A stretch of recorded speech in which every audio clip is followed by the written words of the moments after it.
नमस्कार, मैं शगुन शर्मा। रात के 10:30 बज रहे हैं और अब वक्त हो गया है सस्पेंस का। मुंबई का ऐसा हाल, तूफान से इतनी बेहाल।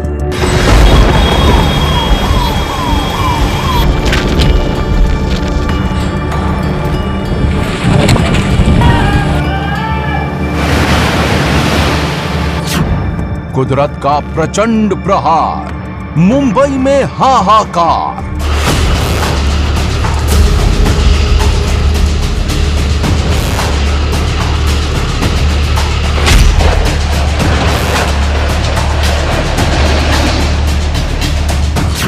तूफानी आफत, भयंकर डर, सदमे में शहर।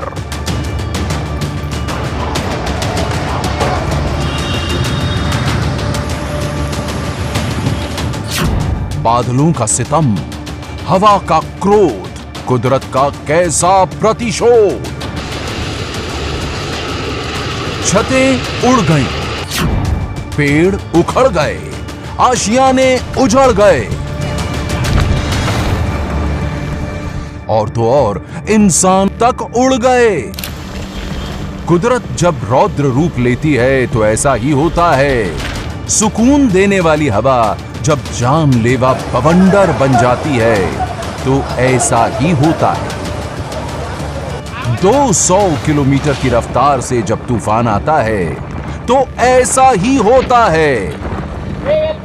मुंबई में ऐसा ही हुआ, लेकिन क्यों हुआ जानना चाहते हैं तो कुदरत के प्रतिशोध के सस्पेंस की हर कड़ी खोलती ये रिपोर्ट और से देखिए। देश की आर्थिक राजधानी मुंबई में मौसम ने अचानक करवट ली। धूल भरी आंधी के बाद बारिश शुरू हो गई।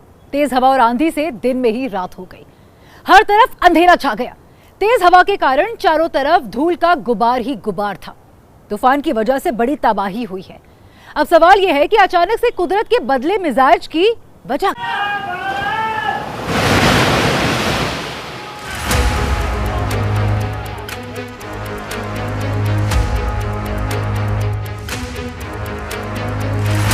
कुदरत का ये कहर, ये मंजर मुंबई का है। जिस शहर की रफ्तार कभी नहीं थमती है, उसी मुंबई में अचानक से उठे बवंडर ने ऐसे ब्रेक लगाया कि जो जहां था वहीं ठहर गया।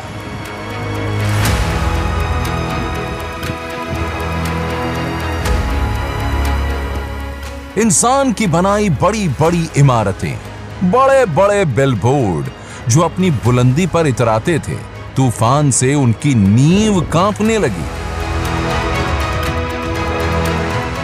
तूफान क्या आया? ऐसा आया कि घर, मकान, खेत खलिहान, दुकान, सामान सब जगह पहुंच गया।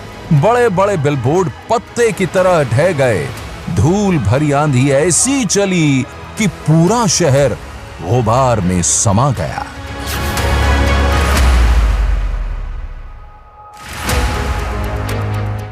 चर्च गेट की इन तस्वीरों को देखिए और अंदाजा लगाइए कि पल भर में एक चमकता हुआ शहर कैसे धुएं के गुबार में छुप गया।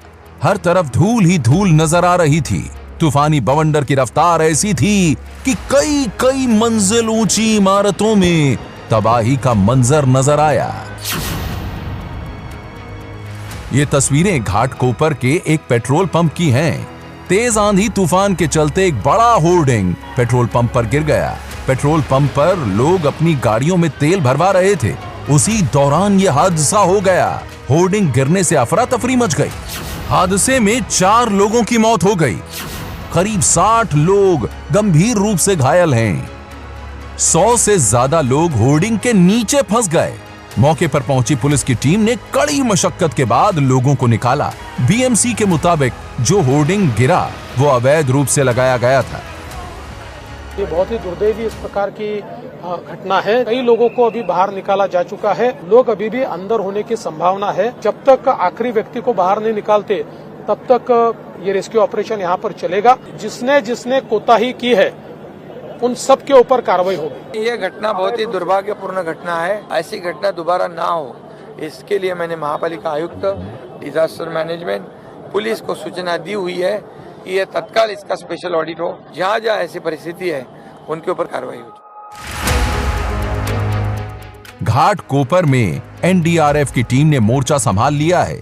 वहीं बीएमसी का कहना है कि होर्डिंग वाले हादसे को लेकर केस दर्ज किया जाएगा।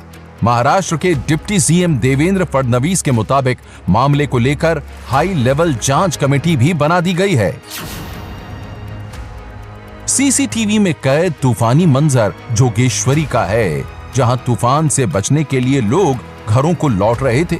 उसी दौरान एक बड़ा सा पेड़ भर भरा कर गिर पड़ा, जो सीधे ऑटो के ऊपर गिरा। हादसे में कुछ लोग घायल हुए हैं। आंधी तूफान ने मुंबई की लाइफलाइन कही जाने वाली लोकल की भी रफ्तार पर ब्रेक लगा दी। कई इलाकों में मेट्रो और लोकल ट्रेन सर्विस प्रभावित हुई हैं, जबकि कई इलाकों में लोकल लेट चल रही है।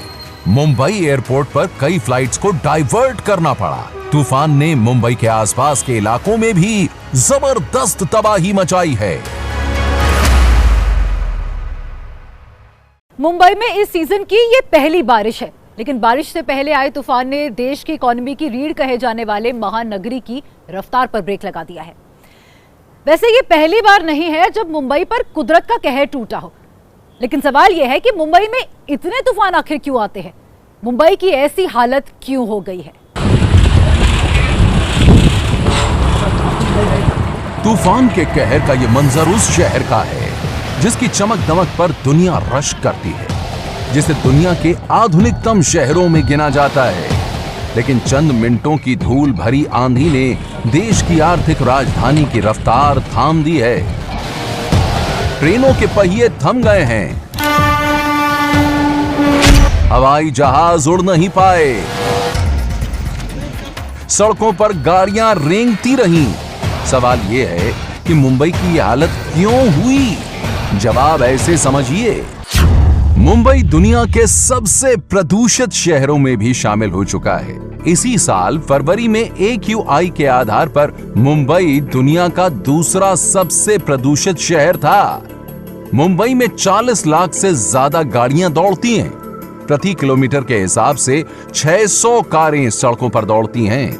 नई और हाई राइज बिल्डिंगें हवा के पैटर्न को बदल रही हैं। इससे समुद्री हवा का असर कम हो रहा है। पिछले साल बीएमसी ने बताया था कि मौजूदा वक्त में मुंबई में 6000 से ज्यादा लोकेशन पर कंस्ट्रक्शन का काम चल रहा है। इसके साथ ही ग्लोबल वार्मिंग का बड़ा असर हो रहा है। यूएन चीफ की माने तो ग्लोबल वार्मिंग अब बीते जमाने की बात हो गई है। अब धरती उबलने लगी है। The era of global warming has ended. The era of global boiling has arrived. The air is unbreathable. The heat is unbearable. इतना ही नहीं, आने वाले वक्त में धरती के और भी गर्म होने की आशंका है। सच्चाई भी यही है। जाहिर है कुदरत ऐसे ही नाराज नहीं है। इस बर्बादी और तबाही का जिम्मेदार कहीं ना कहीं इंसान ही है। दुनिया हर साल 22 अप्रैल को अर्थ डे मनाती है, लेकिन यह भी सच है कि इंसानी लापरवाही से 5 अरब साल पुरानी पृथ्वी पर अब खतरा मंडराने लगा है। ये कुदरत का नियम है, और जब इंसान कुदरत से लड़ता है तो अपना भी नुकसान करता है और प्रकृति का भी नुकसान कर बैठता है। अब जाहिर सी बात है, वक्त संभलने का है। फिलहाल सस्पेंस में बस इतना ही। अब आपसे कल होगी मुलाकात एक नए सस्पेंस के साथ। नमस्कार।